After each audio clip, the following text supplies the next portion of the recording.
இது ஃபர்ஸ்ட் மலேசியாவின் செய்திகள் உங்களுக்காக.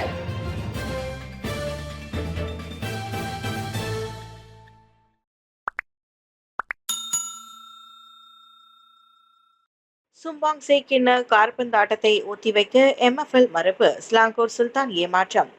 நாளை நடைபெற திட்டமிடப்பட்டுள்ள சும்பாங் சே கிண்ண காற்பந்தாட்டத்தை ஒத்திவைக்கும் ஸ்லாங்கூர் எஃப்சியின் கோரிக்கையை MFL எனும் மலேசிய கால்பந்து லீக் நிராகரித்தது தொடர்பில் ஸ்லாங்கூர் சுல்தான் ஷரஃபுடின் இட்ரிஸ் ஷா ஏமாற்றத்தை வெளிப்படுத்தியுள்ளார்.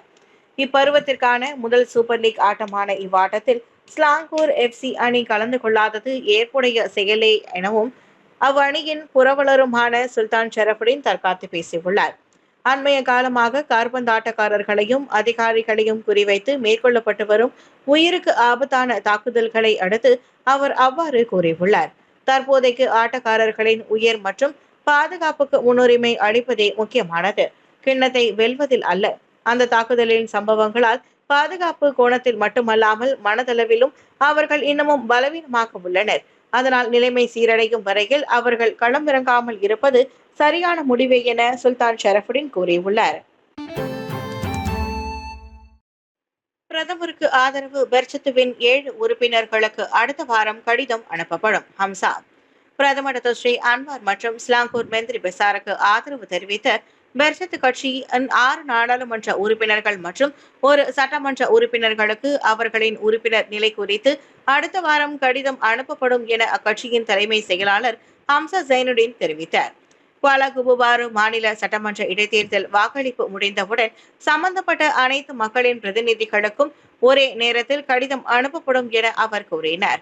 அன்வார் தலைமையிலான ஒற்றுமை அரசாங்கத்தின் நிர்வாகத்தை ஆதரித்த பெர்சத்துவின் லாபுவான் நாடாளுமன்ற உறுப்பினர் டத்தோ ஷுஹைலி அப்துல் ரெஹமான் உட்பட இதர 5 உறுப்பினர் தகுதியை நீக்கும் முடிவில் பெர்சத்து தெளிவாக இருப்பதாக எதிர்க்கட்சி தலைவருமான ஹம்சா தெரிவித்தார்.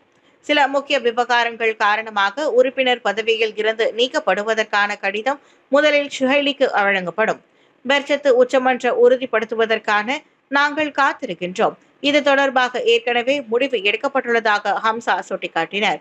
பக்கத்தான் ஹரப்பான் மேடையில் குவாலா குபுபாருவில் பேசிய மேலும் 2 பெர்சத்து பிரதிநிதிகள் தஞ்சோங் காராங்கிற்கான நாடாளுமன்ற உறுப்பினர் டத்தோ டாக்டர் ஜுல்கஃப்ரி ஹனாபி, செலாத் கிளாங் சட்டமன்ற உறுப்பினர் டத்தோ அப்துல் ரஷீத் அசாரி ஆகியோர் கட்சியில் இருந்து நீக்கப்படுவார்கள் என ஹம்சா கூறினார். அவர்கள் இருவரும் இயல்பாகவே பெர்சத்து உறுப்பினர்கள் நிலையை இழந்துவிட்டனர். இதனை பெர்சத்து உச்சமன்றம் உறுதி செய்ய முடியும் என ஹம்சா தெரிவித்தார். குவாலா குபுபாரு இடைத்தேர்தல் எதிர்க்கட்சியின் தந்திரமான பிரச்சாரங்களை ஸ்லாங்கூர் மந்திரி புசார் சாடல். குவாலா குபுபாரு சட்டமன்ற இடைத்தேர்தலில் எதிர்க்கட்சிகள் சூழ்ச்சிகரமான பிரச்சார அணுகுமுறையை மேற்கொள்வதாக ஸ்லாங்கூர் மந்திரி பிசார் அமீனுடின் ஷாரின் சாடினார். பெரிகத்தான் நேஷில் குறிப்பாக பெர்சத்து தற்போதைய மத்திய மற்றும் மாநில அரசாங்கங்களின் பல்வேறு முயற்சிகளை கையாள்கிறது. அதாவது கடுமையான வறுமையை ஒழிப்பதற்கான முயற்சிகளை அது பின்பற்றுகிறது என அவர் கூறினார். முஹிதீன் யாசின் நிர்வாகத்தின் ஆட்சியில் நிலைமை மக்களின் மோசமாக இருந்ததாகவும் அவர் கூறினார். பொருட்களின் விலை அவர்களின் பிரச்சார கருப்பொருளாக இருக்கலாம், ஆனால் அவர்கள் தங்கள் பதவி காலத்தில் விலைகளை பற்றி சிந்திக்க வேண்டிய அவசியத்தை உணரவில்லை, அல்லது அவர்களின் நிர்வாகத்தின் போது போதுமான உணவு விநியோகம் இருந்ததா என்பதை சரிபார்க்க ஏதேனும் நடவடிக்கை எடுத்திருந்தால் பொருட்களின் விலையை பற்றி பெரிகத்தான் நேஷனல் அவ்வளவு விரைவாக பேசாது என்று குவாலா குபுபாரு அம்பாங் பிகாவில் தேர்தல் பரப்புரை கூட்டத்தில் உரையாற்றிய போது அமீனுடின் தெரிவித்தார். 2020 அரசியல் சூழ்ச்சிகளில் அதன் நகர்வை நியாயப்படுத்த எதிர்க்கட்சி விரும்புவதால் அந்த உத்தியை அக்கட்சி தேர்ந்தெடுத்துள்ளது என PKR கட்சியின் உதவி தலைவருமான அமீனுடின் கூறினார். தமிழ் பள்ளிகளுக்கு இடையே ஒற்றுமை காற்பந்து போட்டி ரஞ்சிங் தோட்ட தமிழ் பள்ளி வாகை சூடியது.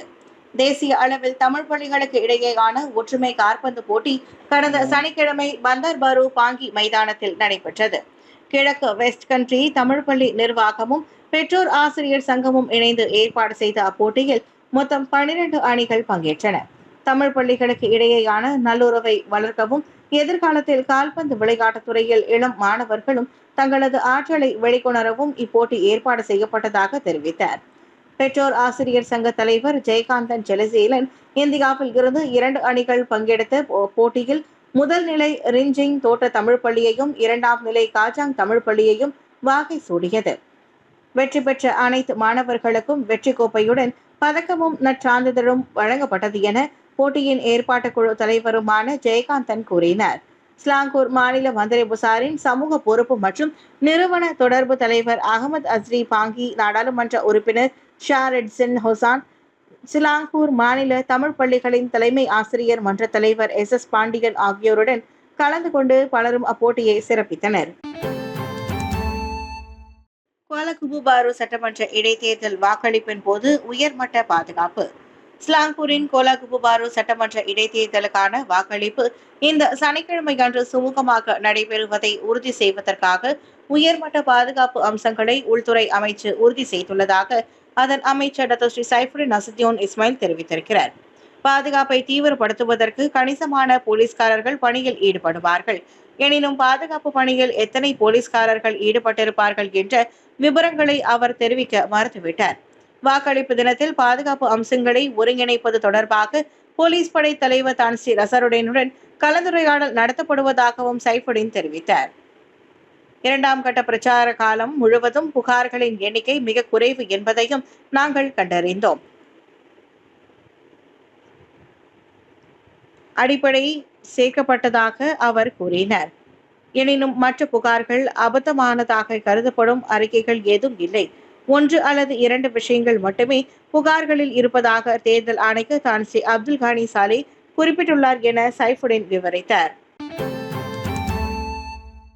தெலுங்கிந்தானில் 5 சென்ற கார் கவிழ்ந்தது, 2 மரணம், 3 காயம். ஜாலான் தெலுங்கிந்தான் ஸ்ரீ மஞ்சோங்கில் 5 நண்பர்கள் பயணம் செய்த கார் கவிழ்ந்ததில் 3 மரணம் அடைந்ததோடு மேலும் 5 காயமடைந்தனர்.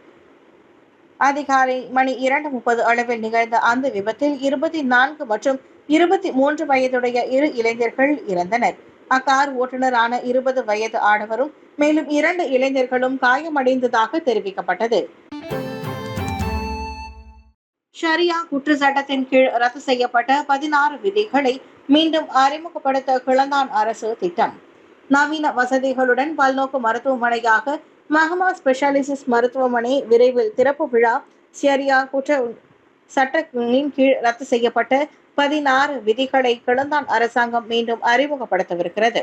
மாநில சட்டமன்றத்தில் அங்கீகரிக்கப்படவிருந்த 2019ஆம் ஆண்டில் கிளந்தான் ஷரியா குற்றவியல் சட்டத்தின் 18 விதிகளில் 16 விதிகளை கடந்த பிப்ரவரி மாதம் கூட்டரசு நீதிமன்றம் ரத்து செய்தது. மே 21ஆம் தேதி ஷரியா சட்டம் மற்றும் அமைப்புகளை வலுப்படுத்தும் மாநாட்டின் மூலம் இந்த விவகாரம் குறித்து கலந்துரையாடல் நடத்தப்படும் என கிளந்தான் ஆட்சிக்குழு உறுப்பினர் முகமது ஸ்ரீ மாத்தாவூர் தெரிவித்தார். ரத்து செய்யப்பட்ட விதிகள் தொடர்பான 3 அறிக்கைகள் இந்த மாநாட்டில் சமர்ப்பிக்கப்பட்டு ஷரியா குற்றவியல் சட்ட விதிகளை தற்காக்கும் சிறப்பு குழு மூலமாக விரிவாக விவாதிக்கப்படும் என்றும் அவர் கூறினார். ரத்து செய்யப்பட்ட சட்டங்களை அங்கீகரிப்பதற்கு மாநில சட்டமன்றத்தில் அவற்றை மீண்டும் அறிமுகப்படுத்துவது எப்படி என்பதை நாங்கள் ஆராய்வோம் என நேற்று நடைபெற்ற ஆட்சிக்குழு கூட்டத்திற்கு பின் செய்தியாளர்களிடம் அவர் கூறினார். கெடாவில் வேசால் வழி தவறி 6 மணி நேரமாக காட்டில் சுற்றித் திரிந்த இளைஞர் பாதுகாப்பாக மீட்பு.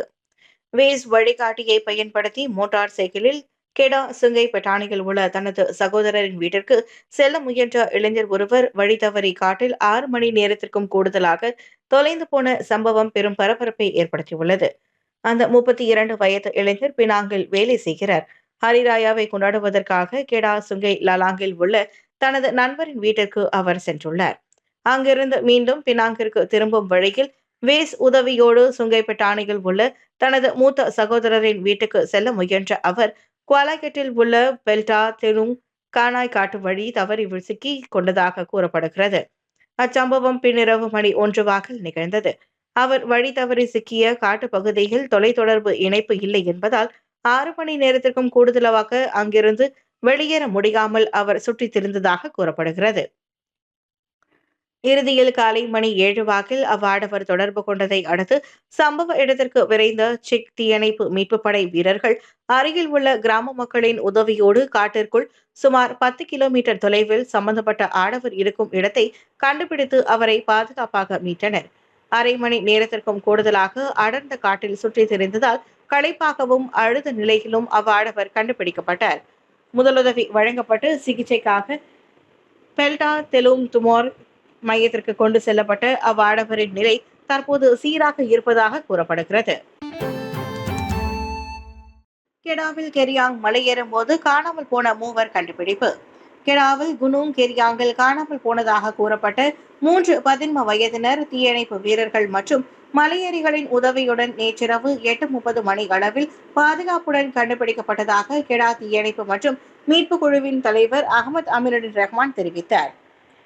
மிகவும் சோர்ந்து காணப்பட்ட நிலையில் பாதிக்கப்பட்ட 14 வயதுடைய 2 பெண்களும் மற்றும் 17 வயதுடைய பையனும் மீட்கப்பட்டனர். இருண்ட வானிலை காரணமாக பாதிக்கப்பட்டவர்களை கீழே இறங்குவதில் தீயணைப்பு துறையினர் சிரமங்களை எதிர்நோக்கியதாக அகமது அமீனுddin தெரிவித்தார். தேடும் நடவடிக்கையின் போது சுல்தானா பஹியா மருத்துவமனையின் ஆம்புலன்ஸ், ஒரு தீயணைப்பு வண்டி மற்றும் ஒரு போலீஸ் வாகனம் ஆகியவையும் தயார் நிலையில் வைக்கப்பட்டிருந்தது. மேலும் காணாமல் போன மூவரின் நிலையை கண்டறிவதற்காக அவர்களின் குடும்ப உறுப்பினர்களும் அங்கு காத்திருந்தனர்.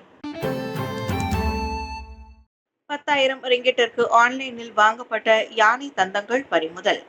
கடத்தப்பட்ட யானை தந்தங்களை தலா 10,000 ரிங்கிட் விலை கொடுத்து ஆன்லைனில் வாங்கிய உள்நாட்டு ஆடவர் ஒருவரின் செயல் அம்பலமாகியுள்ளது.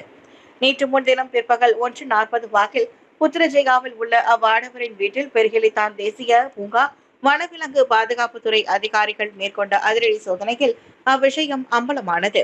அவ்வீட்டில் இருந்த அறை ஒன்றில் அனுமதியின்றி சட்டவிரோதமாக வைக்கப்பட்டிருந்த சுமார் 50,000 ரிங்கிட் பெருமானம் உள்ள 2 யானை தந்தங்கள் பறிமுதல் செய்யப்பட்டதை பெர்ஹிலிதான் தலைமை இயக்குநர் டத்தோ அப்துல் கதீர் அப்துல் ஹசீம் உறுதிப்படுத்தினர்.